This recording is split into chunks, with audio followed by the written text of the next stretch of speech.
Best rivalry in the league. Yeah, there's a good chance. He's not coming anymore. He is here. That's ridiculous! It's a thunder avalanche. We're not just first in the league. We're way ahead of everybody. San Antonio, Oklahoma City is not going to be good. It's going to be great. Game 1 Monday night, but these two teams have tangoed in the regular season. In San Antonio, 4-0 against the defending champs in the regular season. They outscored the Thunder 114-109 per game. Now the Thunder get their shot at revenge, trying to flip the script in the series that matters most if they want to defend their NBA title. NBA analyst Quentin Richardson and senior NBA writer Vince Goodwill join the program. Men, good morning to you. Q, let's start here. Those were the numbers for the regular season, but the playoffs, like you mentioned in the commercial break, an entirely different animal. What intrigues you most about this series? Man, fellas, I'm excited to see Wemby versus Chet. Mm-hmm. This has been brewing since they played internationally with the USA versus France and the under, I want to say 16s or 17s, and Chet got the best of them. But after seeing the videos and the compilation of them playing against each other, this is probably the first time I could say that Wemby doesn't really like Chet. And I can't say that about Wemby I don't think anybody else. So from that standpoint alone, and the back and forth from them since high school coming up playing against each other, I want to see them in the series. I want to see the two tall guys go at it and get it on. I want to see this matchup. I love how there's underlying beef that goes from the U17 ranks to now the biggest stage in basketball. Yes. Vince, what is the biggest question you have heading into this series?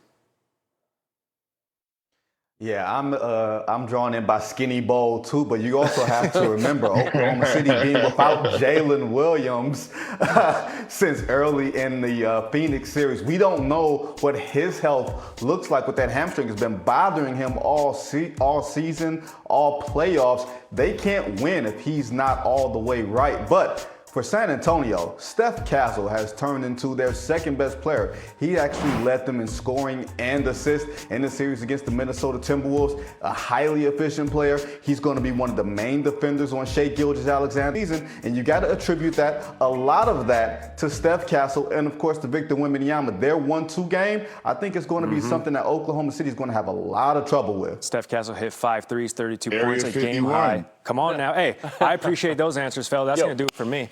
Good segment. We still have I'm done. We still have half my of segment. It's a wrap. I'm not going back in. You're not. I'm not going back in. Okay, so that actually dovetails pretty nicely into what we saw from Ant Edwards. And Q, I want to start with you. This man left the floor. We're going to remind the people he left. What do you make of this show of sportsmanship when there's that much time left in the game?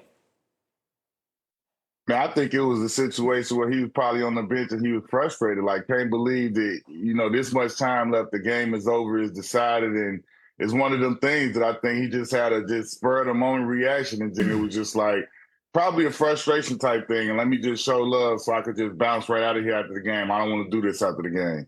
Vince, what was your perspective on what we saw from Edwards there in that moment? Hey, we're not gonna get over you taking a shot at Isaiah Thomas. We gonna come back to you on that one. We're not having that here. But let's also be honest. The Olympics are next year. We don't want anybody to say Anthony Edwards is a bad sport. We can't send him to LA because we know that has cost people spots on the Olympic team because all of a sudden shaking hands is important. But I think I agree with Q though, y'all.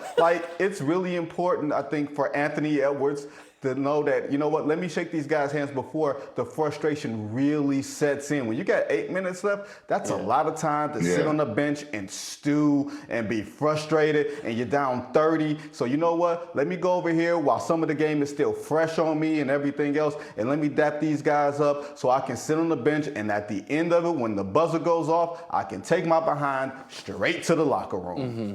I might be a little slow, but was that a 92 Dream Team reference there? It's Gary's back. Yeah. Gary's back. I don't want the tabloids to be writing Listen, we don't need the outlets to be writing anything up about Gary and Randy beefing, So Vince Goodwill, Q Rich, we appreciate it, guys. Thank you. Castle joins us now. Hey, Stephon, we were all ready for Minnesota to protect his home court, play tough in Game 6, and you guys jumped on him right from the get-go. Give me a sense of what happened in that first half. I just think it was an extreme high level of urgency coming from us, knowing the circumstances. They're a good team. I feel like they play better at home. So I feel like the toughest game of a series is a closeout series. So just coming out here, just paying attention to detail, trying to guard and defend the right way without fouling. I feel like we give ourselves a chance to win any game like that. What was your mentality in this game? Because it seemed like you were kind of aggressive, more so than usual on the offensive end. Just letting the game come to me. Hey, Stephon, do you know how many threes you hit tonight? 5, I think. Yes, and you know what that is, don't you? That's a new career high for you. You never What's hit that? 5 in an NBA game before. Oh, yeah. How does that feel? That feels great. I feel like I did it at a perfect time. No better time to do it in the playoffs. Okay, so what happens now? What are the travel plans?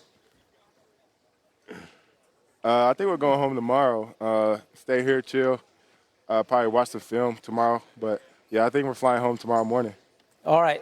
Of course, you're eventually flying to OKC. You get the Thunder. They have not lost yet this postseason, a couple sweeps.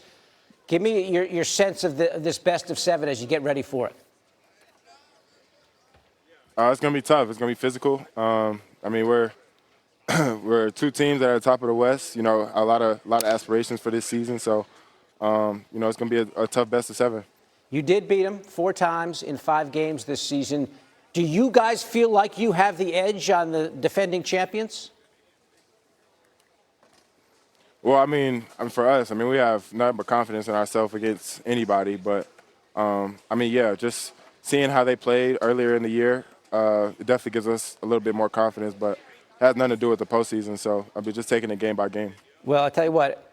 People are looking forward to this Western Conference Finals. The Spurs and the Thunder getting it going. Stephon Castle, 32 points on the night to lead his team to the Game 6 win. Hey, Stephon, we appreciate the time. Thanks for joining us.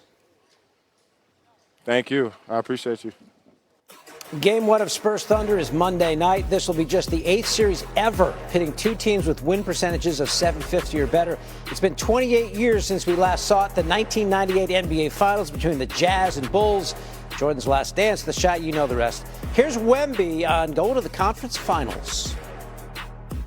Just the words conference finals is crazy. It's like something I heard, my whole life. And now being in it is just special. It's hopefully many more conference finals to come next years. I think you went down to the Spurs bench with 8 minutes to go in the game. What was kind of the thought process to do it in the middle of the game there rather than kind of waiting for the end? At that point, you ain't going back in, so you're just trying to get them the respect they deserve. I feel like you're supposed to build championship habits or playoff habits in the regular season. Yeah, great question. I think so, yeah. Just a follow-up to that, do you not feel like you have?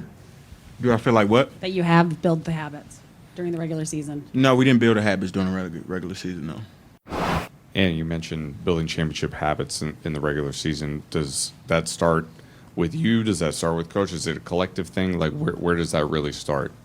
It's collective, yeah. It's a collective effort, but it definitely starts with me, yeah.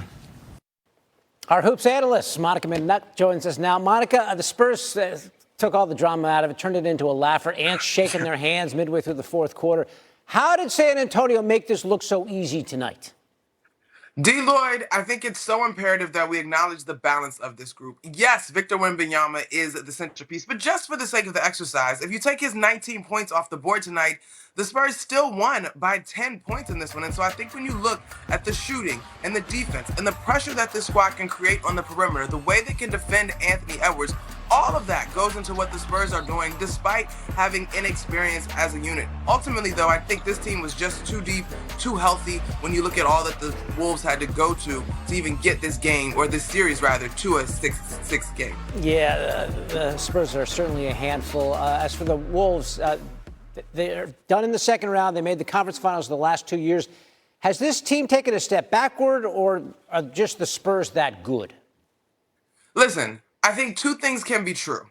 Does this team need to add over the course of the summer? Yeah, but I think there's very few teams that would say they need to leave their roster as perfect as it stands, right? But then I think people have to remember Dante DiVincenzo went down. That's a starting 1/2 ants running man, a floor spacer, a three-point shooter, a big piece of what the Wolves were able to do in terms of their success this season. And then on the flip side of that, yeah, the Spurs team, it's not like they won 40 games and magically got to this position. They won 62 games this season, and Victor Wembanyama has been a problem for the entire league. And so I'm sure that the Wolves internally will take a hard look at their roster, see what fits, because I do think that they have a culture that they need to be mindful to preserve as they look to get more talented to compete in a very talented West. All right, so Minnesota will pack up their lockers, and San Antonio will